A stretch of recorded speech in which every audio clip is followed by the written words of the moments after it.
want any flowers. I only wanted to lie with my hands turned up and be utterly empty. Today we're talking about poetry and my poetry writing process. I got requests to make a vlog version of this, but a sit-down video will just be much easier. To get the credentials and like who am I don't really call myself a poet. Even when I make my writing vlogs and I give my intro, I always say I'm a writer, and I still think first and foremost I'm a writer beyond like a novelist or anything like that. I have 2 poems out in the world currently. One was published by Solarpunk Magazine on May 9th, just in May, and my second one came out July 31st, but by the time you're watching this, both poems are available free to read, so I will link them down below. So I don't have any chapbooks out, I don't have poetry collections out. I personally like to write poetry just when I'm kind of in the mood for it, and I submit them to magazines. I don't have any plans of writing a poetry book. I don't have any plans on submitting any chapbooks or anything like that. That is not currently where I stand right now. So just to get that out of the way of those credentials. And I'm really excited actually to see how my poetry process will evolve the better I get at writing poetry and poems. So I'm really looking forward to that. So please take this video with like 10 grains of salt. You know how like in fiction, everyone always says like, oh, it's completely up to the author. With poetry, I feel like that like 1,000 and infinite times more. So just to make it clear again, this is my own personal process, and I'm just sharing it in case you want to use some of my processes. I have a big prerequisite that I just have to say immediately right here at the beginning of this video, and I swear by this. I hope that you guys will also follow this, I guess, recommendation if you are taking writing poetry seriously, and that is you need to read poems before you even start writing poetry. Especially if you've never written poetry before, I highly encourage you to read poems. Just like how when you read fiction, you have your favorite authors, you have your favorite books, you kind of should be doing that with poetry as well. If you are a serious poet and you want to take this as a serious craft, if I asked you, hey, what are your favorite poets? What poems have you been reading? Or what poetry books have you been reading recently? I would expect you to give me some answers. I would recommend you just go online and read poems. You don't necessarily have to buy books. Like, I'm not telling you, like, we're not telling you to buy fiction books. You can also get them at the library. My favorite poetry book that I read recently is this one, Rivers in Your Skin, Sirens in Your Hair by Mariska Pichette. I'm actually really excited because I'm sharing a TOC with her for an upcoming magazine, so it's very cool. She has a fiction piece in there, and my piece is fiction as well, so that's very cool. I'm currently reading the Ristling anthology collection, so the SFWA of science fiction. What's W? SFWA? SFPA? Science Fiction Poetry? Science Fiction and Fantasy Poetry Association. They put together all the nominees for this award, so I'm still making my way through this. Actually, 2 folks from Augur have poems in here and they've been nominated. Augur is the science fiction and fantasy magazine that I currently am an editor for. While you're reading these poems, what I would really also recommend you do is to read these poems out loud. You have no idea how many times I read a poem in my own head and I was like, okay, this is okay, but then someone else would read it out loud and I'd be like, okay, this is a total game changer. I love this poem. So while you're doing this exercise of just reading poetry, just highly recommend reading them out loud. When it comes to reading poetry, I would also recommend reading a range of poetry. I think one thing that North Americans we really fall into is thinking that poets are dead and old and that we have to read like Shakespeare. Times are changing, right? Like when it comes to fiction, you're not exclusively reading classics. So I recommend like forego that image of like Edgar Allan Poe and like Emily Dickinson and Wordsworth, all these like super ancient people who haven't been on this planet in a while, and think about what kind of poems do you want to read, and just Google it. The poets that I am currently really interested in are Chen Chen and Ocean Vuong. I have Night Sky Exit Wounds, Night Sky with Exit Wounds, and Franny Choi. So I really like the contemporary like Asian American poets.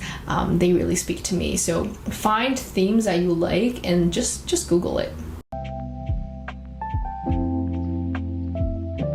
The poems that I personally write are speculative poetry, speculative poems. A speculative poem is pretty much a poem that has like a science fiction and fantasy genre to it.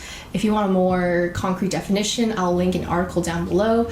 It's also written by, or it's also linked in the SFPA's FAQ. The reason why I write speculative poetry is because I consider myself, as I mentioned earlier in this video, a writer, a science fiction and fantasy writer. So kind of like everything I produce is a lot of it in this like speculative world. I don't write poems that are like to the nose about like relationship problems, boy problems, self-confidence, things that I think are more trending in poetry today. Something like Rupi Kaur, for example, or a lot of like celebrity poems. They're very micro, they're very short, they only have like a few lines. There's nothing wrong with that poetry.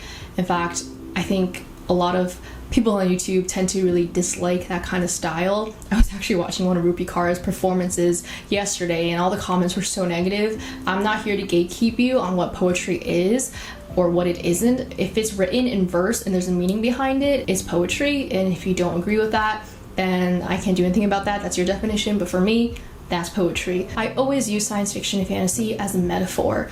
Why I do that, I can't really explain it. That's just who I am as a person. First of all, I freaking love metaphors. But second of all, like I just love the science fiction and fantasy genre. And I think that's another reason why I like writing science fiction and fantasy, because you don't really necessarily know the metaphor behind it and you can interpret it in a lot of different ways. So for me personally, everything is usually through like that tech lens, a witchy lens. Sale Mail, if you have read it, thank you. If you haven't read it, the link's down below. That one's spec poetry because it's science fiction and don't want to spoil it too much, but Sale Mail is supposed to be a pun of snail mail. Instead of the mail being so slow through like post, it's gonna be I don't know why I'm laughing. I always get so like shy talking about my poetry or just my writing in general. It's being delivered through space in a spaceship, hence the Sale Mail, which by the way, I got like a really nice tweet. This prolific writer tweeted at me saying that they liked Sale Mail and she spelled it snail mail, and this isn't the first time someone did that. I was like, never making freaking puns as my poetry titles again. Now, how do I even begin doing this? How did this happen? Well, it always starts with an idea. So step one would be I have an idea. And both of those poems have very specific feelings associated to them. So what I do is I have like a very strong feeling, as I guess most of us do when we're writing poetry, and I try to capture that feeling in a spec world. The speculative elements really come naturally for me, so it's really hard for me to like articulate this because so much of my process is so like gut feeling, which is really different from fiction, where I think with fiction you gotta do a lot of like outlining and planning ahead of time. But with poems, because they're like relatively shorter to fiction, I do get them instantly. So I don't want to say my ideas, but I have 3 poems that I want to write based on different aspects that I've personally experienced with that layer of like speculative elements. And one of them I got inspired by when, okay, this is gross, but I saw there were friggin' maggots, okay? There were so many maggots in my compost bin, and I saw that and I was like, well, poem idea. Sometimes I also get poem ideas when I have phrases that come into my head. It's really weird. I don't know if anyone else has this, please let me know. But when I have some really strong feelings, literally I hear or I see words in my head, and sometimes a poem can evolve from there too. So it stems from a really strong feeling, and I kind of just overlay the spec elements just kind of naturally. So I'm sorry I don't have a better way to say this. I just love playing with magical elements. I love playing with like climate change disasters, dystopian worlds, technology. That's the ideation phase. The second phase I have after I have this idea is to actually just write it. Now, I will love to tell you that I have like a poetry book, like a poetry notebook, and I always write my poems by hand first. I would love to tell you that, but the reality is that I do not do that. I don't have a poetry book, and I actually write most of my poems directly on a computer, which is actually like, I don't know, for real poets or other poets, what do you think about that? Because whenever you indent or you use the next line, the first letter is always capitalized, but I don't care. That's just what I do. And I think about the form. So what does form actually mean? Form literally means the shape of your poem. Your poem can be all kinds of shapes. It doesn't even need to have a shape. It can just be a block of text. It could be a circle. It could be blackout poetry. One really cool poem, maybe I won't spoil it, but I read this poem where on digital copy, there were like bits missing. But then turns out when you highlight the whole poem, like you can see white text. So form can be all kinds of stuff. One of my first poems I wrote in high school was about fire, and I outlined the structure of the poem like fire. It was aligned to the right, so it was like that makes sense.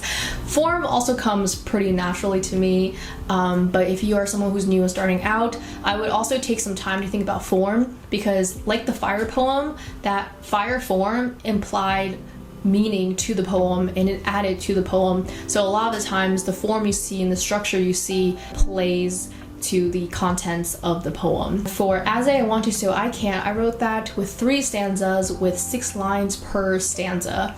And I wanted that, there's a word for it, see I don't even know the word for it is, and I can't really explain why it's 6 lines, but I like how it's 6 lines, and I think it reads pretty smoothly because it is 6 lines. So consider form when you're writing, form and structure when you're writing your poem.